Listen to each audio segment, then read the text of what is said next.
creatine empowers sustainable lifestyles. Not only muscle, but all of our cells utilize creatine. It is important to our energy metabolisms. The human body naturally produces a part of the daily creatine requirement by itself. The remaining amount could be obtained from bigger quantities of fish and meat. But what about vegans, vegetarians, and flexitarians? Their creatine levels are often reduced. That makes dietary creatine intake meaningful for these groups.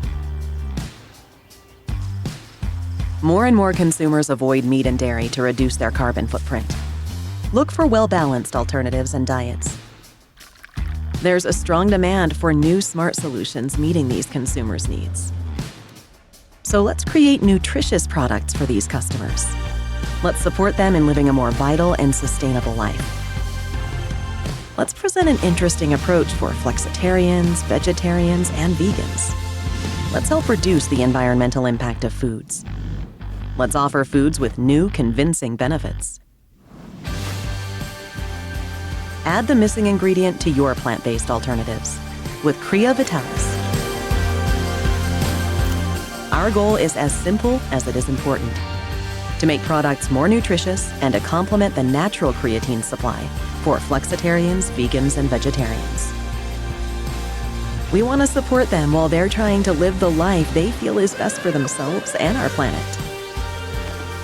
We want to be there anytime needed: breakfasts, lunches, and dinners, and every bigger or smaller snack in between.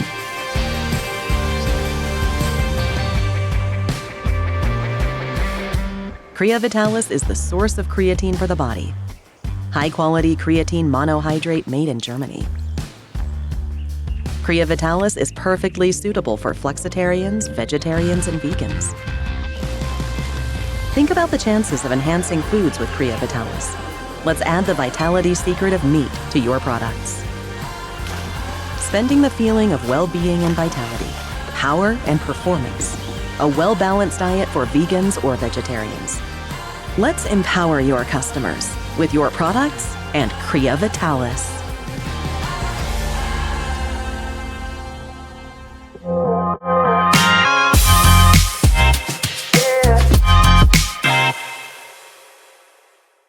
Olá amigos, mais um QualityCast, agora já no período da noite. Estamos aqui no Arnold Conference, 10 anos de Arnold no Brasil. Parabéns Ana Paula, parabéns Bonilha, parabéns Ana Paula Feijó e todo o time. Parabéns Bruno Falcão por essa jornada tão bacana, lotado. A gente encontra muitos amigos, muitos fornecedores, muitos profissionais da área da saúde. Muito bacana isso tudo que está acontecendo aqui. Bom, depois de um dia muito profícuo em palestras e bate-papo, estamos aqui com um professor, ele jurou a Hipócrates servir ao povo e, pois é, ele está aqui, Marcelo Carvalho. Depois de 8 anos de agenda, nós conseguimos aqui um bate-papo com ele. Mestre, obrigado, viu? Imagina. Obrigado pelo papo, obrigado aí. Anos Quanto tempo aí nesse bate-bola, cada um num canto, mas sempre se encontrando num congresso, uma situação e outra. Eu falo que há muito tempo que a gente está tentando organizar isso aqui, né? Eu falo, pô, convite do Kim não é convite, é convocação. Daí tu me liga, Marcelo, como é que tá a agenda? Tá vindo para São Paulo? Eu falo, pô, tô indo, vai ser tal. Hoje deu. Olha, vocês não sabem, quem escolheu a decoração do QualityCast é esse cara aqui, que ele estava recordando agora com as câmeras desligadas. Um dia desse, ele estava lá palestrando numa situação na loja e eu perguntei para ele sobre o que ele achava, né? Mostrei ali a minha reforma ali, né? O que você acha disso e tal, então tem o dedo dele lá. Professor, tudo bem? Vamos falar de saúde? Vamos, bora. Prazerzão, antes de mais nada, muito prazerzão estar aqui. Muito obrigado. Sabe que gosto do trabalho, tava falando do teu trabalho aqui agora como, não sei se a gente pode falar podcaster. Podcaster, né? Acho que eu sou isso agora. É isso, como empresário sempre, e agora esse trabalho que você está fazendo que está sensacional. Eu particularmente, eu não sou um cara muito de Instagram, mas eu gosto de ver quem que tu tá entrevistando, eu gosto de ver as chamadas que tu faz ali. Então, cara, muito legal. Parabéns. É legal, vindo dele, né? Vindo do Marcelo, isso eu te agradeço. Falando de coração, tu sabe disso. Eu sei, porra, imagina. Muito bom. Muito obrigado. Bom. Olha só, quando a gente pensa em saúde, né, desses últimos anos, Você está tanto tempo no segmento, nos profissionais formando, dando aula, prestando consultoria, você está em todas as pontas da cadeia, né? Então, o teu olhar para isso tudo me parece bem capilarizado para o entendimento, né, da saúde.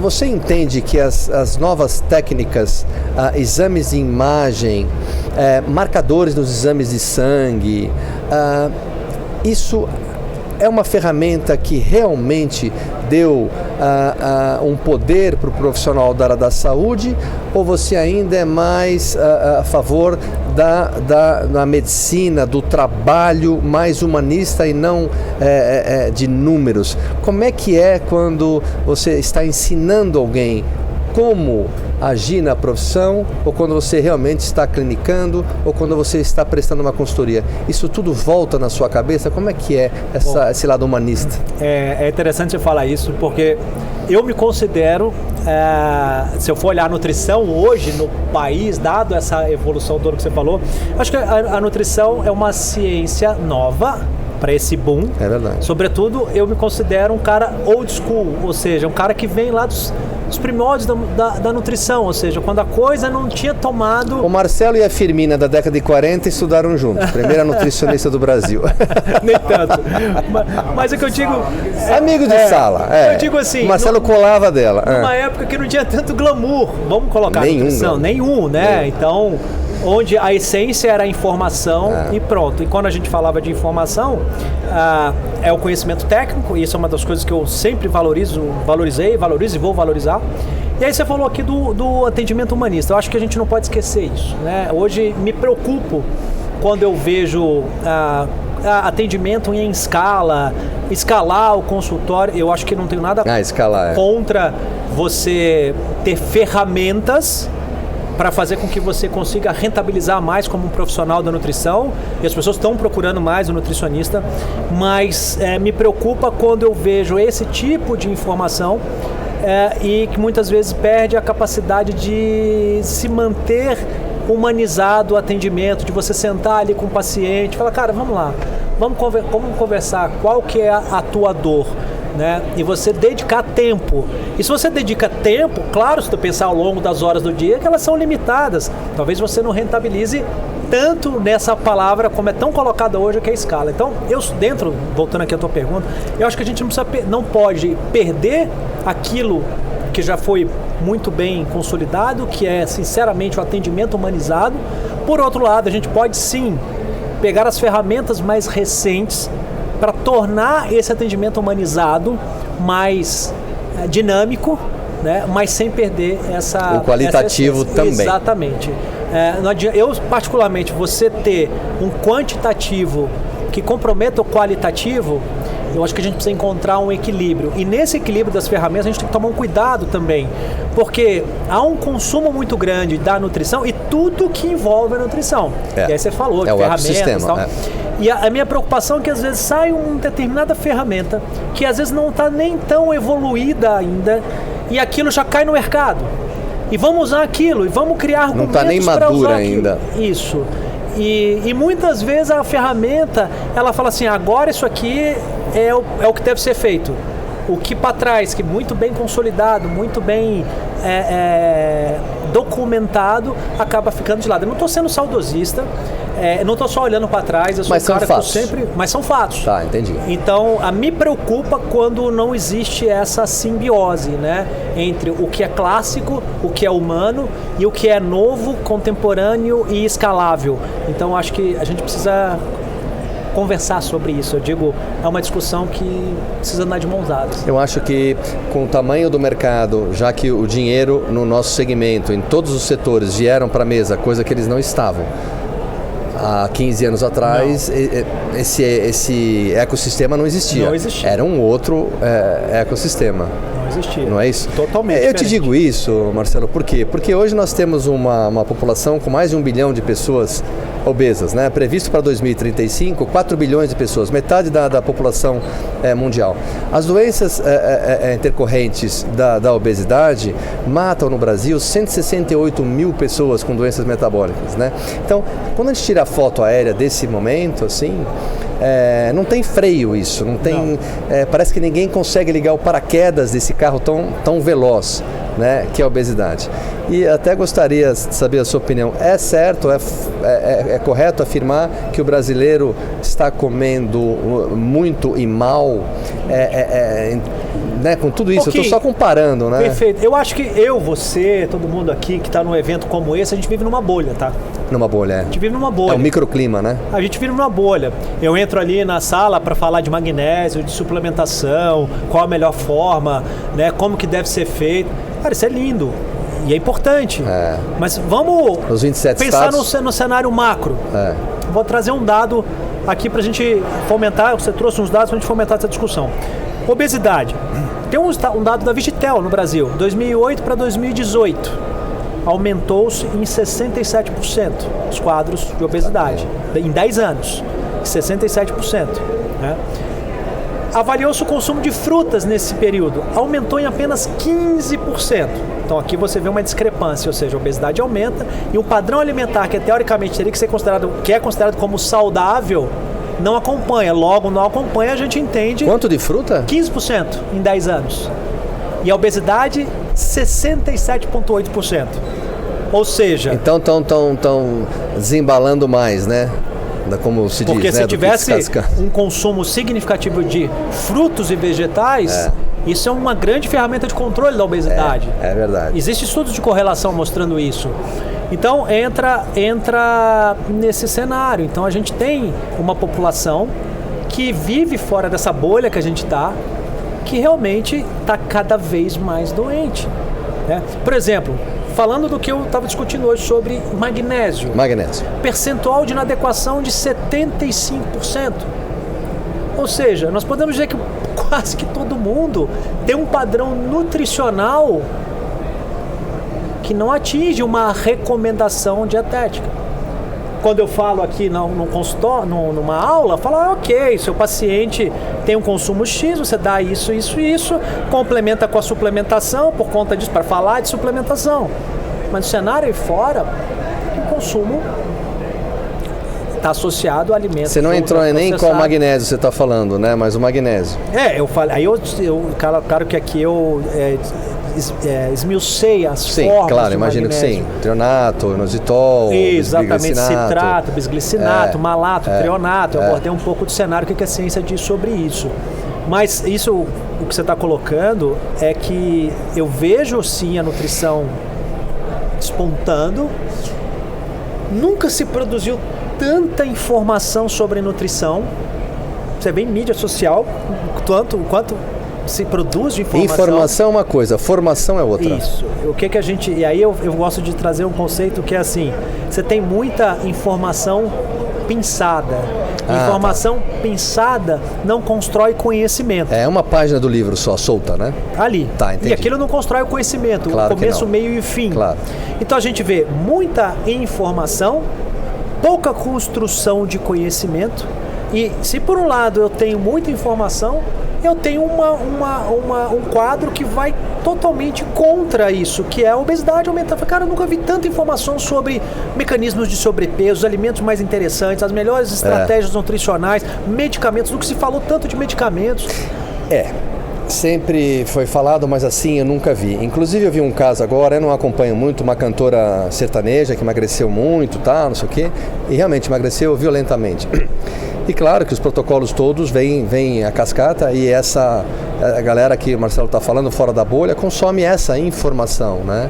Essa informação. Então, a minha grande preocupação dentro desse cenário é justamente essa. A gente tem muita informação, não tem conhecimento construído. Você tem, paralelo a isso, uma população que recebe talvez essa informação com muito ruído e uma oferta absurda de alimentos que não são associados com um padrão ideal para controle de peso. E tem uma outra coisa que eu queria saber a sua opinião. Aliás, pessoal, quem não me conhece, me siga lá no Instagram, Marcelo Kim _ e deixa um like. E não deixe de dar o seu compartilhamento e like, porque senão o Marcelo não fala mais nada e volta para a terra natal dele. Boa. Olha só, eu queria falar das equipes. Quando eu vou no meu nutri, no meu médico, e tenho um problema de pressão, o meu cardiologista não sabe sobre a conduta do meu nutricionista e nem do meu fisiatra e nem do meu... Não está na hora de a gente ter uma pasta? Marcelo Carvalho, eu tenho lá, eu sei tudo. Esse dia vai chegar aonde todo mundo sabe a sua informação. Quando você chegar num pronto-socorro, então, eu sei do seu... Isso é um sonho que você acha que chega? Eu acho Existe algum país que tenha isso? Eu acho que se você pega algumas estruturas pequenas... Essa rastreabilidade do indivíduo. Se você olha para... Eu não vou falar de nomes, mas, por exemplo, você tem planos de saúde... Planos de saúde. São os únicos que poderiam, então... O cara, independentemente do médico... Numa base. Você tem uma base de dados que o sujeito consegue acessar todo o histórico daquele cara. Então, seria muito mais assertivo com você, certo? Sem dúvida, sem dúvida. Existe um micro modelo. Esse micro modelo, ele é passivo, penso eu, de ser replicado para um macro modelo. O cara chega numa Santa Casa em São Paulo, uma Santa Casa em Porto Alegre, sim. acessar uma central, nós temos um sistema único de saúde, tem que ter um serviço único de informação em saúde. Eu acho que, sem sombra de dúvida, isso seria uma ferramenta extremamente interessante para você acompanhar o histórico desse indivíduo em termos de saúde. Então, quem sabe? Eu sou daqueles sujeitos que eu acredito que isso pode acontecer, porque já existe um micro-universo que submete no mundo isso. da tecnologia que a gente está, seria de bom tom a gente ter isso. Eu acredito que isso é algo totalmente passivo. Bom, vamos lá. A gente tem sistemas do governo que fazem isso, né? Você tem... E muito bem. Você tem... O stand da Receita Federal no mundo ganha todos os prêmios. Exatamente. De tanta tecnologia que eles têm. Se quiser, faz. Então, por que não isso? Né? A Receita Federal tem isso. A carteira de trabalho está começando a entrar, tem esse conceito. Documento único lá, né? Então, eu acho que essa rastreabilidade é algo que nós vamos caminhar para isso, eu espero, pelo menos. O Marcelo, nesse tempo todo de profissão, a cada ano que passa, a cada aula que você dá, a cada congresso, cada ano é inédito para você em relação à nutrição? Como é que você está vendo? Nós sabemos que o Brasil é campeão na nutrição, né? Assim, tem excelentes profissionais, diferente dos Estados Unidos, por exemplo, que é o dietista, na Europa. A nutrição é totalmente diferente da nossa. Nós temos excelentes profissionais. Esses 200 mil nutricionistas que nós temos no país, né? Essas 35 mil academias que nós temos, esse nosso número assim, né? Você vê isso tudo com bons olhos em relação à qualidade de quem está saindo no mercado? O que você mudaria? Boa. O que está faltando? Qual seria as providências para que daqui a 5, 6 anos, 10 anos, isso que a gente vai falar agora pudesse ser corrigido? Eu acho que eu... Você já falou lá da escala, do sonho, do aspiracional de um consultório onde você só fatura. Nós passamos um pouquinho, mas nessa pessoa que está empreendendo, abrindo o primeiro consultório, o que faltaria para ela calibrar ali a carreira? Então, eu vejo assim...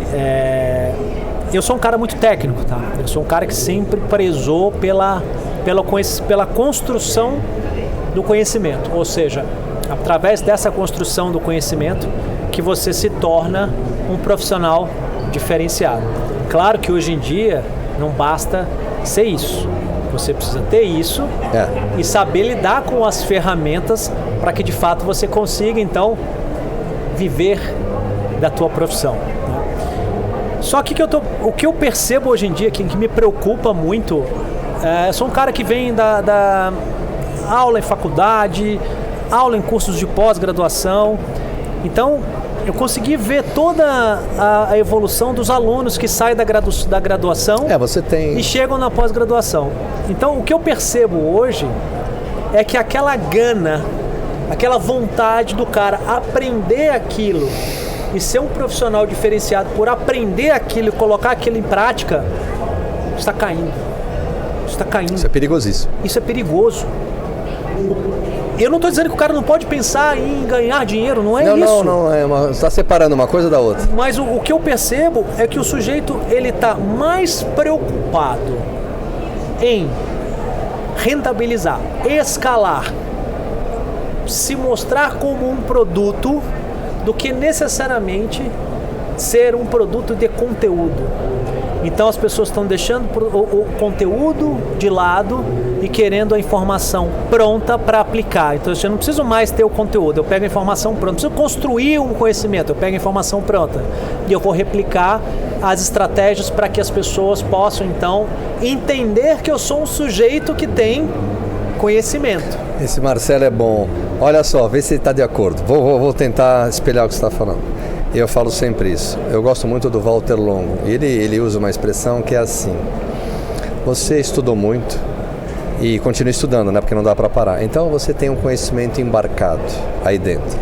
Isso chama-se inteligência. Perfeito. Quando você tem um problema para resolver, você então emerge no seu conhecimento embarcado para uma solução de algum problema, como você vai fazer ali com o paciente, com uma solução e tal.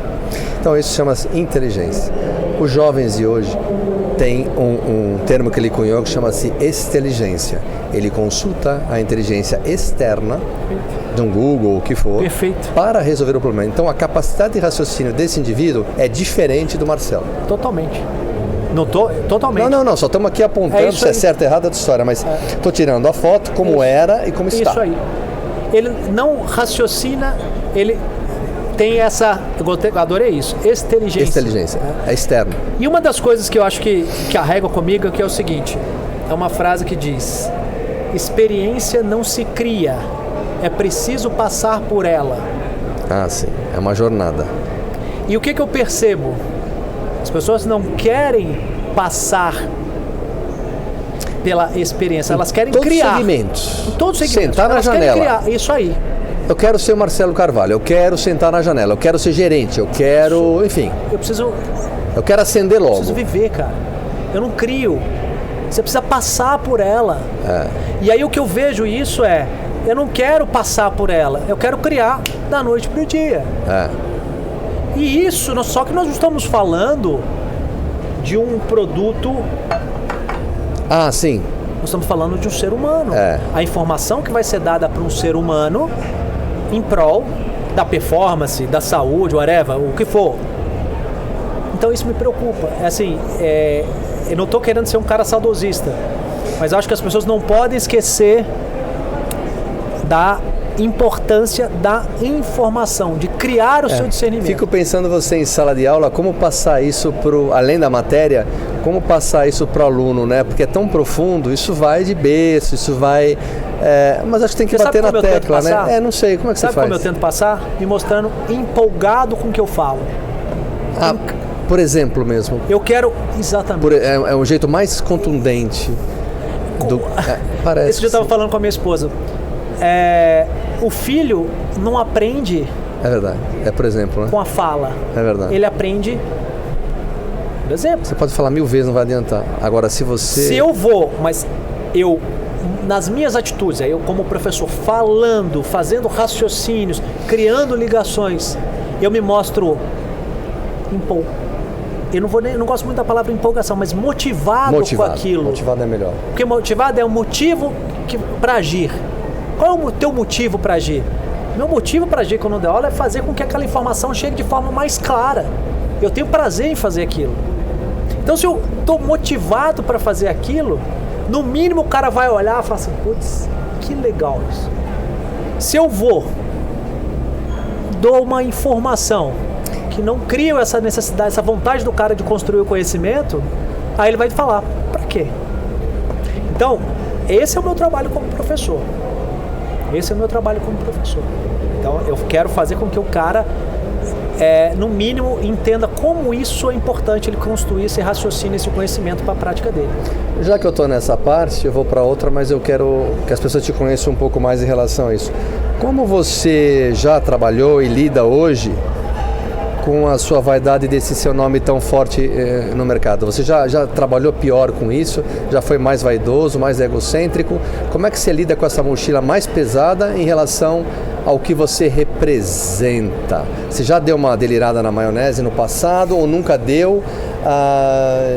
Em momentos assim que você falou, porra, como é que é isso pra você, hein? Hoje, com a sua carreira? É interessante você falar isso, porque assim, eu vou ser muito sincero contigo. Muita gente chega e fala assim, pô, Marcelo Carvalho, eu sou um cara extremamente low profile, pode olhar, vamos lá, vamos para as mídias sociais, você vai ver, eu sou um cara, vamos pensar em seguidores, hoje ninguém tem currículo, tem seguidores, eu sou um cara super low profile, numérico, né? Eu não sou um cara que tem grandes seguidores, eu sou um cara muito ativo na mídia social, aliás, eu sou um cara muito mais do presencial do que do virtual, então quem me conhece dos eventos. O Doc não está na caverna de Platão, que é só imagens, ele está no real. Não, eu dou a palestra, eu vou no palco, eu vou na sala de pós-graduação, eu vou no centro acadêmico, e é diferente. E aí vem uma meninada hoje que sai da graduação muito mais antenado sim. no cara que é midiático. Nas vidas editadas aqui. Exatamente. São vidas editadas. E eu não é o meu, nunca foi a minha. Então eu sempre fui muito, sinceramente, muito pé no chão com isso. Eu não me considero uma pessoa de peso, mas eu posso dizer que eu tenho uma bagagem hoje que em relação à nutrição, seja clínica ou seja esportiva, eu acabo me direcionando mais para esportiva ao longo de todos esses anos. Eu sou um cara que eu tô ali vendo tudo. Eu tenho opinião formada sobre tudo que aconteceu, o que está acontecendo, e eu acho que o que pode vir. Nutrição. Então, mas muito pé no chão. Extremamente, isso para mim é uma coisa que nunca subiu. Afinal de contas, eu também não me reconheço dessa forma. Mas, por outro lado, eu tenho uma satisfação que eu acho legal, porque eu já vi muita gente passar aqui. Eu vi muita gente passar hoje, e muita gente que, cara, foi aluno, e o cara hoje tá acelerando. Pô, o cara tá bem, super bem posicionado. Então eu vi essa galera crescer. E em alguns momentos, vários desses chegaram pra mim e falaram assim, pô, Marcelo, caraca, você foi o cara que me estimulou a estudar. A gente sempre tem o nosso... esse legado. A gente sempre tem um cara que te pega na mão pra... Eu tenho profissionais que já chegaram para mim e falaram, pô, Marcelo, cara, se tu não me chamasse para aquele evento, eu não seria o que eu sou hoje. E caras assim que... Então, às vezes eu paro para pensar e falo, pô, legal, alguma coisa de bacana, apesar de não ser um cara muito midiático, mas eu tô construindo na nutrição. Então, isso para mim sinceramente, é gratificante quando eu vejo alguém chegar e falar assim, pô, cara, comecei a estudar bioquímica porque eu assisti uma aula tua que falava sobre isso, aquilo pra mim foi um insight. Ou seja, impactou a onda ali e colapsou a onda. É o meu propósito. Motivação. Quando falou, é a história da construção do conhecimento que a gente começou o nosso bate-papo nisso aqui. Eu tô fazendo o cara construir conhecimento. Pô, você tá falando uma coisa tão legal, eu tava comentando, nem sei se eu falei pro Marcelo, quase que era uma desligada, não sei se deu tempo, mas repito aqui. Eu tava lá na Expo S, entrei numa aula sobre o futuro do varejo. E os 4 professores foram unânimes, resumindo aqui para você, dizendo que antigamente nós fazíamos o consumo sem propósito, nós só consumíamos, assim, se desmatou 80 mil árvores ou se matou 15 jacarés para fazer a sua pasta, hoje o consumidor só consome com um propósito. Perfeito. No varejo, digo, né? Perfeito. Com um propósito. Então essa palavra propósito realmente é o que importa. Eu acho que tem que ter satisfação naquilo que tu tá fazendo. E eu tô num ponto hoje que eu, assim, eu escolho que tema que eu quero falar, o que eu gosto de falar. E se aquilo vai soar como midiático ou não, pra mim não me interessa. Me interessa eu levar aquela informação. Faz parte dos seus valores na decisão lá atrás, etc e tal. Como as pessoas interpretam é outra história. Porque tudo é uma interpretação. Exatamente. Não estou preocupado com o que os outros interpretam. Estou preocupado com o prazer que eu tenho de falar sobre tal assunto e falar bem daquilo e tocar alguém com essa informação. Então... Indo para a tua área agora, falando um pouquinho, que coisa que também está muito transbordando, está muito em alta, assim... Antigamente eu achava que era um pouco de exagero, agora na loja eu vejo amigos, vejo saúde mental das pessoas em relação ao dia a dia, né? Eu estava vendo um dado sobre os prejuízos no mundo do trabalho cessante por problema de saúde mental. Eu não tenho os números agora de cabeça, esqueci, mas é absurdo os números de saúde mental e só a escala, né? Então, claro, os nomes são... Não sei se o CID mudou, etc e tal, mas sei lá, burnout, antigamente era estafa, mas enfim, isso foi escalando. Os nomes estão mais bonitos. Enfim, como é que está isso na nutrição? É muito multidisciplinar, né? É intestino, é o ambiente externo, é a pressão, é a falta de... Aí entra o sono, essa cascata toda, né? Perfeito, vamos lá. Assunto enorme esse. Eu acho que as desordens físicas começam a acontecer quando você tem um desequilíbrio emocional. Ponto. As desordens físicas. O seu corpo padece quando o emocional... Peguei. Tá? Então, deixa eu acho que a gente pode fazer uma pontuação aqui interessante. Nós temos uma estrutura lá no cérebro chamada de amígdala. A amígdala, que não é a amígdala que nós temos aqui, né, dos processos infecciosos, ela responde a todos os eventos: medo, ameaça, perigo, desconforto. Medo, ameaça, perigo, desconforto. Essa amígdala fica reativa. Ativa lá o nosso eixo de luta ou fuga, o eixo hipotalâmico, hipofisiário, cortisol. Esse cortisol nos coloca no estado de luta ou fuga. Que é muito bom. O que é excelente. Então o cortisol é um super hormônio que nos auxilia para acordar de manhã, precisa de cortisol. Frente às adversidades. É esse cortisol, quando vem um ônibus na minha direção, faz com que eu consiga entender que aquilo é um evento estressor. Fuga. Crie alguma situação de enfrentamento, óbvio que você não vai fazer isso, e de fuga. Perfeito. Então a resposta aguda, ela é altamente fisiológica e é um mecanismo de sobrevivência primitivo e conservado do ser humano desde o seu primeiro dia de vida. E a gente carrega isso até hoje. Só que tem um limite. O grande problema é que a nossa fisiologia, ela não está preparada para esse estímulo crônico, essa hiperativação da amígdala. Então você sabe o que eu chamo de uma reação de estresse e entra numa carga. E essa carga, que é essa hiperatividade desse eixo que combina com essas alterações hormonais, ela vai impactar teu comportamento alimentar, seu sistema antioxidante, o seu intestino, a tua saúde muscular. Então você começa a padecer de desordens metabólicas por conta de um estado emocional alterado. A gente pode se tornar resiliente a isso? Claro, quando você se expõe por mais tempo frente a um estímulo, você se adapta. Da mesma forma que o exercício eu me adapto, mas quando eu erro a mão do exercício, eu faço o overreach não funcional ou faço o overtraining. Se eu não me adapto aos estímulos emocionais, no tempo desses estímulos eu vou por tal do burnout. Então o que está acontecendo? As pessoas querem ter um estilo de vida que não respeita a sua fisiologia, é simples. E aí, ter um estilo de vida que não respeita a fisiologia. Matou. E aí você fala assim, nós temos essa estrutura amígdala. Aí você fala, o que o estresse gera alterações de sono, ou o sono gera a sinalização de estresse? Quem nasceu primeiro, o ovo ou a galinha? E aí você vai ver, por exemplo, que o simples fato do sujeito, suponhamos, você fala assim, não, Kim, você é um cara super tranquilo, mas você não dorme bem. Você não tem uma curva de sono fisiológica. Eu não vou entrar nos méritos aqui de detalhes de sono. Mas um sono inadequado hiperativa a sua amígdala e ativa o eixo responsável pelos mecanismos associados ao estresse. Então, por mais que você ache que é um sujeito que enfrenta muito bem as adversidades no dia a dia, se você tem um sono inadequado, você gera essa hiperatividade, que cronicamente pode fazer o teu corpo começar a sofrer alterações clínicas. Então, Kim, né? E aí você pensa na obesidade. Vamos voltar onde a gente estava falando. Por que hoje a gente tem uma gama de informações, de conhecimento, e a obesidade aumenta a galope? Porque apesar de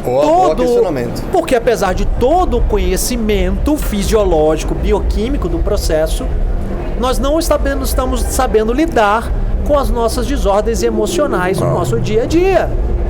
O cara sabe que comer carboidrato refinado é isso, gordura é aquilo, quantidade, calórico, proteína faz isso, tal, parará. Mas quando ele senta na frente do prato, ele fala que, desculpa a palavra, não sei se pode falar palavrão. E é claro que sim. Não tô nem aí, eu quero que se... né? E eu vou comer. Porque ele quer ativar o sistema de gratificação e recompensa. É a chupeta emocional. Acabou. A comida. Acabou. Chupeta emocional, perfeito. Então, assim, o problema tá aqui, cara. Tá aqui. Enquanto a gente não entender que esse estilo de vida do mundo moderno, ele não é condizente com o nosso genoma, a população vai continuar padecendo. É muito simples. Nossa, que tapa na cara esse. É muito simples. É verdade. E aí as pessoas tentam gourmetizar a coisa, florear a coisa. Romantizar a coisa. Cara, respeita a tua fisiologia. Vai dormir. Vai se exercitar. Vai beber água. O cara faz o simples. Puta merda, é verdade. Vai beber água. Pá. Entende? Que nem você falou do dado da fruta, né? Comer uma fruta. Eu faço uma comparação muito simples. Se o teu cachorro, não sei se você tem cachorro. Tenho um cão. Quando você vai no veterinário, ele está acima do peso, o que você faz? Tem que diminuir a ração, porque está muito gordo. Leva ele para passear mais vezes. Tem glucosamina e condroitina que tem que tomar. Porque ele está com uma displasia coxofemoral. Essas coisas todas aí. Beleza. Se o teu filho ganha peso, o que você faz? Se as minhas filhas ganham peso... Bom, você sabe que santo de casa não faz milagre, mas eu vou tentar te dizer. Mas qual que é o mecanismo? Pô, vou falar pra... O que você vai botar na mesa pros teus filhos? Bom alimento, tirar, sei lá, o refrigerante, os embutidos, os industrializados. Enfim, vamos orientar, né? E o adulto? Aí é batendo. O adulto quer fazer 1000 coisas. Ele quer tomar um chá disso, um chá daquilo, terapia disso, terapia daquilo. Corta isso, come só isso, não come tal coisa... Faz... É o limão, é não sei o que, é o... Tá, entendi. Entende? Então, assim, sinceramente, o problema da obesidade, cara, tá aqui. Tá aqui. E aí você estuda, tudo bem, nutrição comportamental para entender os gatilhos que levam o cara a usar aquele alimento como um conforto. Só que o problema vai mais além, que às vezes é o quê? O que esse sujeito tem como gatilho no estilo de vida dele, nas relações pessoais, nas relações profissionais, nas insatisfações pessoais que fazem ele assumir essa conduta, mesmo sabendo que existe...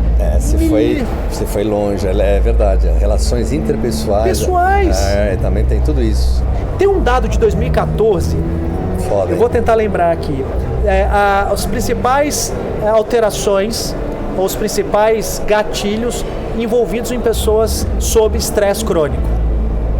28%. Os principais gatilhos. Interessante. 28%, isso era 2014, então são 10 anos, eu não tenho esse dado recente agora. Que mudou mais ainda. 28% era imagem, insatisfação com a imagem. Porra, que número alto. 2014. 28% era imagem. 28% imagem. Isso me gatilhava já. 28%. 10 anos atrás. Aí eu te pergunto. Imagina hoje. Pô, muito mais de 60. Como é que tá isso hoje? É o distúrbio de imagem, né? Inclusive, em todos os sentidos, né? Não é o carboidrato, não é a gordura, não é a... Cara, é o caminho do meio que ninguém acha. Como que você olha para o alimento, mesmo sabendo que ele... São as desordens emocionais, como eu lido com o meu chefe, como eu lido com o meu cônjuge. Isso que eu ia falar. Com o meu chefe... Então, e aí, claro, nutrição comportamental entende aplicar o mecanismo da bioquímica clássica, da nutrição clássica, entende o balanço energético, tudo, mas tenta criar ferramentas para o cara entender esse processo na hora que ele vai ter um padrão alimentar que contribui para a obesidade. Aí você vai, o que é mais barato? Ainda tem isso. Pelo bolso você ainda fala? Ainda tem isso. Tá. Bom, é pior, né? Ainda tem isso. Então, já sei o que vai parar na mesa, então. Ainda tem isso. Mas ainda assim, com isso, se o cara não tem gatilhos, pode ser que ele tenha uma consciência nutricional um pouco maior. Então, a grande verdade, sinceramente, quanto mais eu estudo mecanismo bioquímico e tal, eu vejo que o gatilho emocional é o grande gatilho de todo esse cenário catastrófico associado às desordens metabólicas. É de cima para baixo mesmo, vem desconstruindo, vem bagunçando. Olha, a gente fala muito de genética hoje, mas por exemplo, você tem estudos que mostram assim, o indivíduo tem um polimorfismo para o sobrepeso, ou seja, o indivíduo que ele tem uma facilidade para ganhar gordura, perfeito. E você tem um outro grupo que não tem. Mas esses dois grupos foram submetidos a uma intervenção clínica de bons hábitos alimentares associados à restrição calórica. Os dois grupos, quem tinha o polimorfismo e quem não tinha, perderam peso da mesma forma. Ou seja, eu posso ter fatores genéticos. Eu consigo silenciar o meu gene. Eu consigo ser... o gene... aí eu vou dizer o seguinte, não é a minha seara de estudo, mas a carga genética não é uma obrigatoriedade genética. Não. O fenótipo, o meu ambiente... Por exemplo, me dá um exemplo. Meu pai tinha ali pode escolher qualquer coisa. Pode passar pela minha geração, eu fiz muita atividade física, eu comi muito bem uma vida inteira e não eclodiu nenhum problema desse do meu pai. Que eu posso passar para o meu filho ou não? Olha, se eu responder isso para você dessa forma, eu vou estar sendo leviano porque eu não tenho aprofundamento nesse tipo de estudo. Eu conversei com a doutora Vânia Assali sobre isso numa entrevista, não sei se eu entendi direito, vamos jogar a conversa para cima, depois a gente verifica, mas parece que eu entendi isso. É o que ela fala, olha, não é destino, você pode... Você tem como, aí eu vou trazer um outro dado positivo. Eles fizeram uma avaliação do perfil mitocondrial dos longevos de Okinawa. Das Blue Zones. Isso. E aí eles avaliaram se o log mitocondrial, que foi essa leitura que eles fizeram, em até 2 gerações pós esses indivíduos. Legal. Ou seja, derivações desses indivíduos. E foi visto que esse log mitocondrial, ele se perpetuava em até 2 gerações daquela geração principal. Essa chave perdurou mais 2. Mais 2 gerações. Agora, óbvio, esse cara tem essa carga dessa geração. Se ele não tiver um estilo de vida, um fenótipo, obviamente ele pode padecer de todos os processos deletérios de um hábito inadequado. Então, o que você faz de positivo, você pode levar isso... Mesmo com essa herança genética maravilhosa e tal, enfim. Então, e aí quando a gente fala de mitocôndria, essa transferência é muito mais significativa da mulher para o filho do que do homem para o filho. Então, sem sombra de dúvida, eu posso dizer assim, se você tem bons hábitos, você se beneficia, suas gerações se beneficiam. Todas essas Blue Zones, né, Okinawa, Loma Linda, Grécia, Sardenha, parece que agora a Coreia do Sul entrou na Blue Zones. Fiquei sabendo de um colega aí. O que os caras fazem, Kim? Eu trabalho, a lição de casa, né? Quase nada demais. Lição de casa, imagino que é lição de casa. Quando a gente fala de exercício, os caras são coletores. É o exercício de coletar, de se deslocar. Quando você pega... O homem foi feito para isso. Quando você pega um estudo lá do Lindenberg, que é enfim, acho que ele é suíço, o sueco, já falecido, ele avaliou os habitantes de uma ilha próxima ali a Papua Nova Guiné. Papua Guiné. Isso, que são os habitantes de uma ilha chamada Kitava. E esses indivíduos, cara, eles tinham uma dieta que 70% da dieta deles era em carboidratos. Eles foram comparados com o povo sueco. Eles não tinham um caso de alterações de peso e nenhum caso de alterações de pressão arterial, por exemplo, ou resistência à insulina, enfim. Mesmo com uma alta taxa de consumo de carboidratos. Olha o que o Marcelo Carvalho está falando. Eu tenho esse dado, não sei se ele concorda, mas as Blue Zones, nenhum desses lugares fazem dieta low carb. Não, nenhum. Agora, qual é o adendo desses habitantes de Kitava? eles chegavam a gastar em energia 1,7, ou seja, quase que o dobro do gasto energético, 70% a mais do gasto metabólico basal. Por quê? Porque os caras, o tempo todo... Tá bom, então uma análise grosseira e bruta. O homem sempre foi caçador-coletor, ficou para lá e para cá, em busca de comida, etc. E tal. Um belo momento, este homem parou para a agricultura, né, para criar os animais domésticos, então ali ele foi parando cada vez mais, né? Vide hoje a China, de 40 anos para cá, era pior que o Brasil, hoje está o jeito que está, porque a população da agricultura migrou para os centros. Então, o homem está parando. Será que é uma análise... profundidade de um Pires, né? Estou aqui pensando com você. Essa vida sem atividade, etc e tal, está adoecendo o homem, porque ele foi concebido para se movimentar. Eu gosto de dizer que o nosso genoma é baseado em movimento. Eu entrevistei um colega seu esses dias, esqueci o nome do doutor do Einstein, nutrólogo. Diogo Toledo do Einstein, ele fez uma entrevista com ele, nós falamos sobre o eixo intestino-músculo. E ele explicando, que é um órgão endócrino, né? Explicando, falando coisas muito interessantes sobre isso, que é exatamente o que você está falando, né? O que ele falou e você está falando é a mesma coisa, né? O movimento, né? Os músculos não estão aqui como obra do acaso, eles têm uma função. É o principal órgão responsável por essa harmonia metabólica. Pega as patologias. Olha o prognóstico de todas as patologias, ou seja, o desfecho dessas patologias, e coloca o exercício físico como intervenção, parte da intervenção em determinadas patologias. O desfecho em todas é muito melhor. E o que você vê? Exercícios resistidos, aeróbio ou mix? Eu tenho fibras do tipo 1, 2, eu tenho fibras do tipo 2, fibras do rápida, tipo 2X. lenta. É um misto. É um misto, né? Imagino que sim. E olha que interessante. Se a gente parar, estava discutindo isso agora com um colega, com o professor Lancha Júnior. O Lancha. Vai vir domingo aqui, né? Nós temos, sei lá. com o envelhecimento, não vou entrar aqui no mérito de todos os detalhes da sarcopenia, da perda de massa muscular. É outro assunto monstro. Mas você sabia que nós temos uma perda seletiva de fibras tipo 2 e não do tipo 1? O que são as fibras do tipo 2? As fibras que a gente fala associada à hipertrofia, o volume muscular. E quando nós envelhecemos, nós vamos ter uma perda seletiva dessas fibras do tipo 2. Na senescência é essa aí que vai embora. E não do tipo 1. Só que a do tipo 1 é a fibra que é altamente bioenergética, rica em mitocôndrias. Ou seja, cara, eu posso envelhecer com pouco volume muscular, com músculos delgados, mas extremamente funcionais da perspectiva metabólica. Merda, que máquina. Então é o que eu falo, cara, se você perdeu massa muscular, a gente fala muito da massa muscular e fica parecendo que a saúde metabólica está só associada à hipertrofia. Não. Não tá legal falar assim, confunde um pouco. Confunde. Agora, se você tem músculos delgados, estreitos, finos, pouco volume, mas são músculos ricos em fibras do tipo 1.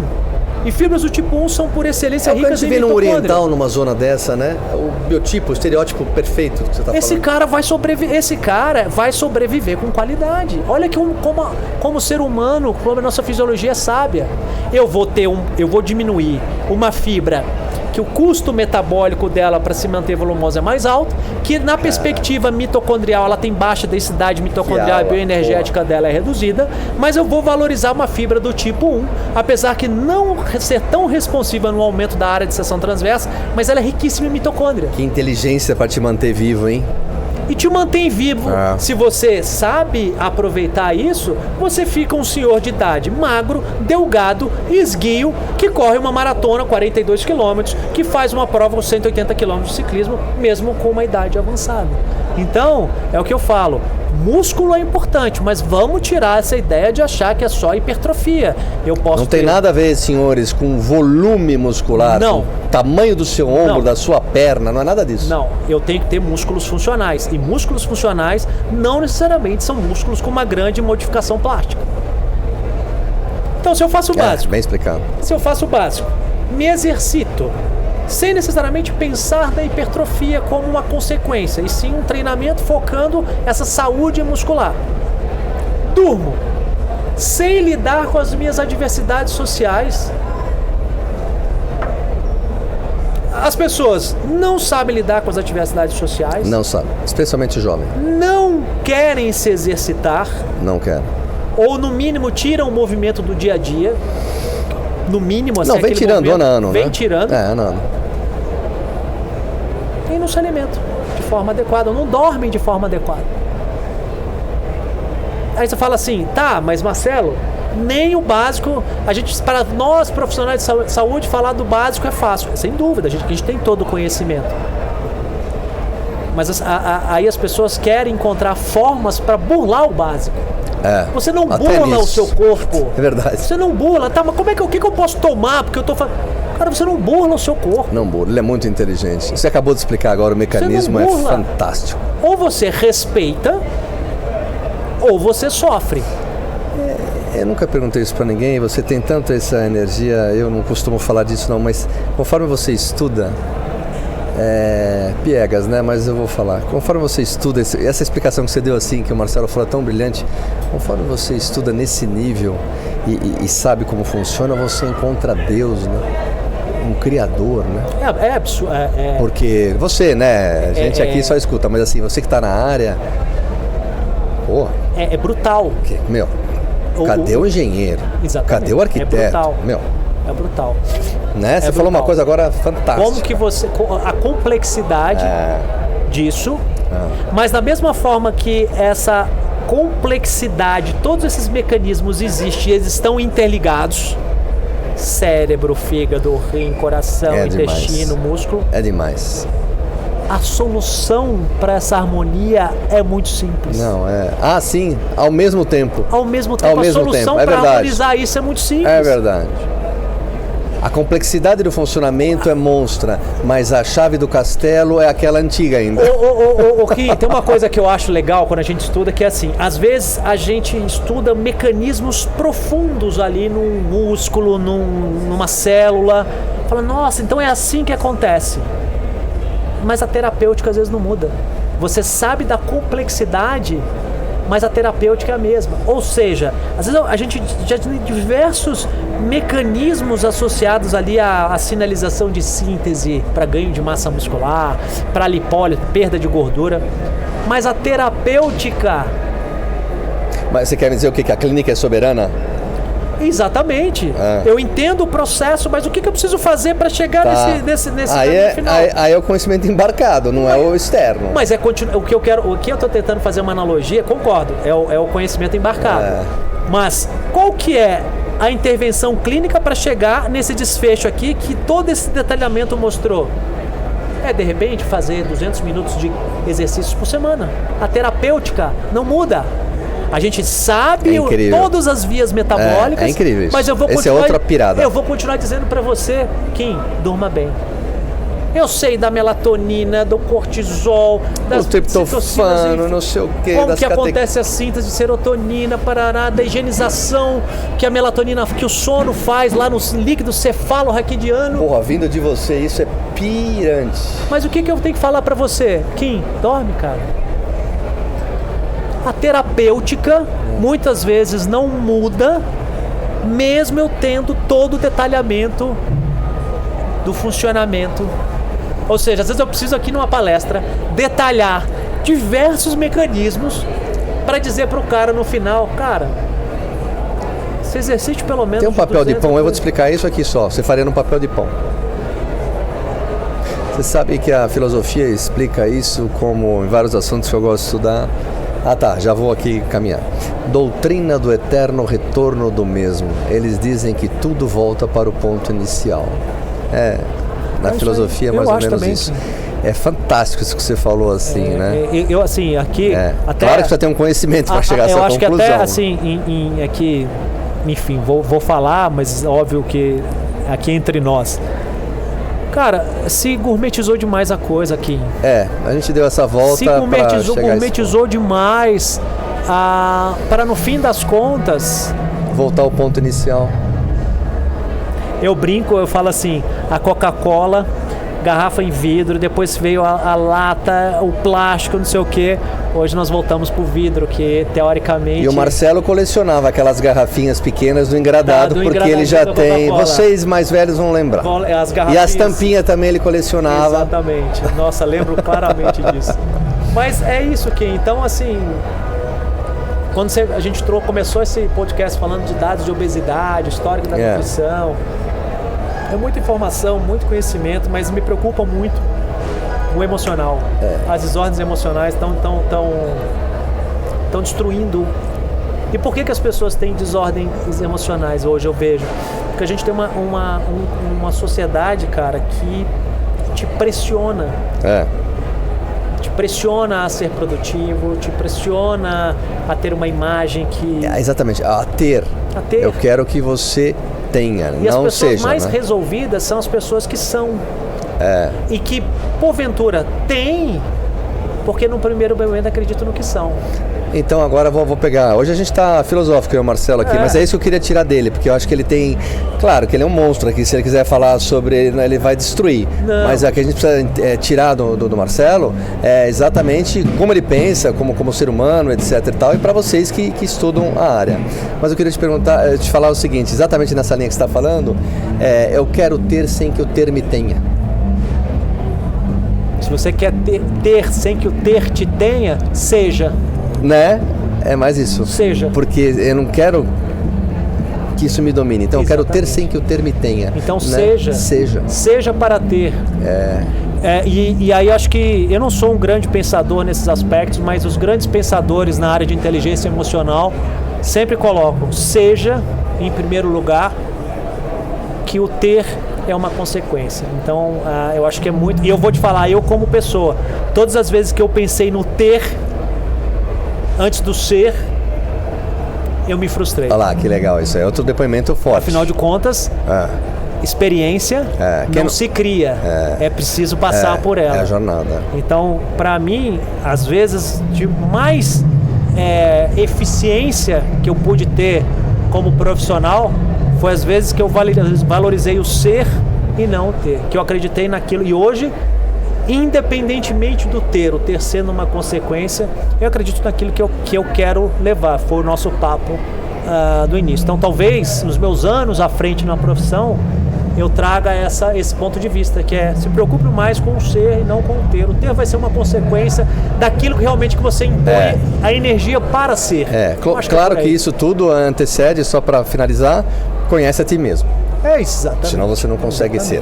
Não existe o mundo cor de rosa. Não existe. Tem hora que você vai ter que enfrentar situações que talvez você não esteja tão confortável. Mesmo porque o que o Marcelo está falando aqui, o que eu estou comentando, ao final do dia os boletos vencem. Exatamente. Sabemos disso. Exatamente. A gente só está equilibrando isso tudo, para a saúde mental, inclusive. Porque se você vive só no ter, sem ser, você não tem prazer. Olha o rima. Hoje nós estamos Se você vive no ter, não tem bebida no copo, sem senhores. o ser, tu não tem prazer. E se tu não tem prazer no teu dia a dia, porque você só vive no ter e não no ser, aí é o que está acontecendo. Essa é a leitura. Essa é a leitura. Não é? Acabei de ter essa leitura contigo. É verdade. Assim eu não tinha pensado. E aí você começa a ter que usar ferramentas para tamponar uma situação que você sabe que vai vazar ali. Isso aí. Né? Marcelo, como é que você vai estar agora no 2024, nesse semestre agora e para o outro, até onde você pode falar da sua jornada até o final do 2024? Quais são os projetos? O que você está atuando agora?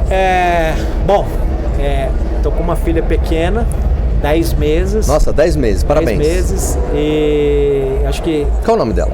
Isabela. Isabela, um beijo, Isabela. E eu acho que nessa altura, nesses anos de estrada, a valorização da família é algo para mim assim que pelo amor. É prioridade. Então, assim, planos profissionais que levam em consideração isso. Eu quero buscar um pouquinho mais esse universo virtual, muito mais sendo no sentido de levar toda essa bagagem que eu tenho e ver como que as pessoas lidam com essas informações que eu tenho para entregar. Então eu quero pensar em levar. A consequência disso eu não sei como vai ser. Sim.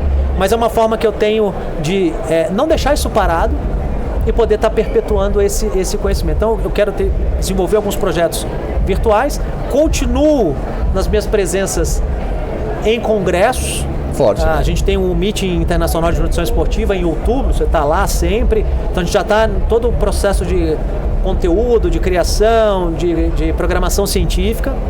Sigo com as minhas palestras, mas sobretudo na consultório.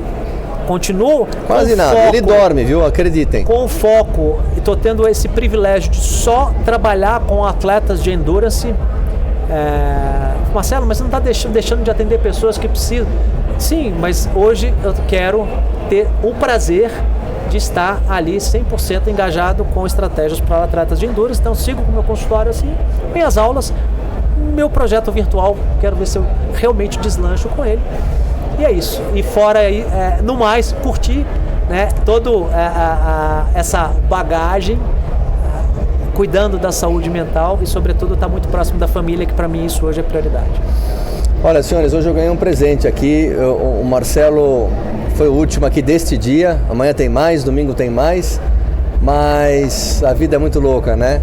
Tô para bater esse papo com o Marcelo há algum tempo e tem coisas que são providenciais. E eu acho legal, já que a gente está nisso aqui para fazer um desfecho, você começou falando que eu tive na Quality, falando do teu espaço. Foi. Falei que Marcelo, preto ou verde? Claro, que eu acho que o verde, com umas plantas, eu acho que você consegue atender desde da pessoa num visual mais underground, até tu lembra disso, né? Perfeitamente. E tu começou aquilo sem pensar Não, com certeza na não. consequência daquilo. Você falou, cara, eu quero ter um espaço para falar de nutrição, para trazer pessoas que gostam, e olha o que isso está virando. Então, para mim, o que tu faz hoje é uma representação de que o ter é uma consequência do ser. Então, a tua motivação Interessante. tá levando para esse caminho que você mesmo colocou, que está tomando proporções que você nem imaginava. Não, com certeza. Se você estivesse pensando nisso lá atrás, talvez você não chegasse onde você está hoje. Se eu tivesse a concepção disso dessa maneira, talvez não... E aí, olha o prazer com que você faz isso, cara. Sim, muitíssimo. Você nem imagina. Muitíssimo. Puxa vida.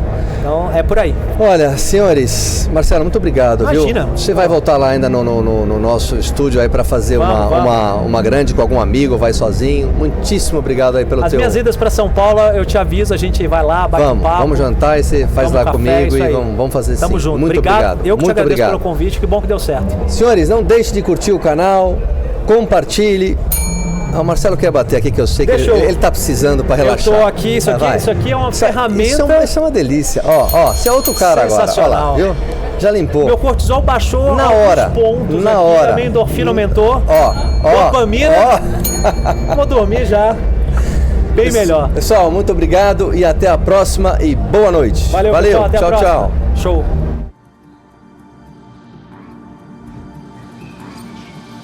Creatine empowers sustainable lifestyles. Not only muscle, but all of our cells utilize creatine. It is important to our energy metabolisms. The human body naturally produces a part of the daily creatine requirement by itself. The remaining amount could be obtained from bigger quantities of fish and meat. But what about vegans, vegetarians, and flexitarians? Their creatine levels are often reduced. That makes dietary creatine intake meaningful for these groups. More and more consumers avoid meat and dairy to reduce their carbon footprint. Look for well-balanced alternatives and diets. There's a strong demand for new smart solutions meeting these consumers' needs. So let's create nutritious products for these customers. Let's support them in living a more vital and sustainable life. Let's present an interesting approach for flexitarians, vegetarians, and vegans. Let's help reduce the environmental impact of foods. Let's offer foods with new, convincing benefits. Add the missing ingredient to your plant-based alternatives with Crea Vitalis. Our goal is as simple as it is important: to make products more nutritious and to complement the natural creatine supply for flexitarians, vegans, and vegetarians. We want to support them while they're trying to live the life they feel is best for themselves and our planet. We want to be there anytime needed: breakfasts, lunches, and dinners, and every bigger or smaller snack in between.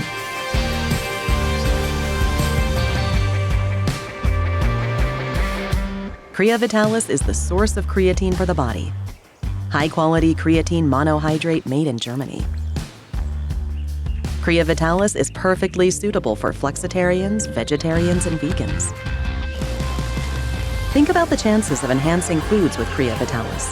Let's add the vitality secret of meat to your products. Spending the feeling of well-being and vitality, power and performance. A well-balanced diet for vegans or vegetarians. Let's empower your customers with your products and Crea Vitalis.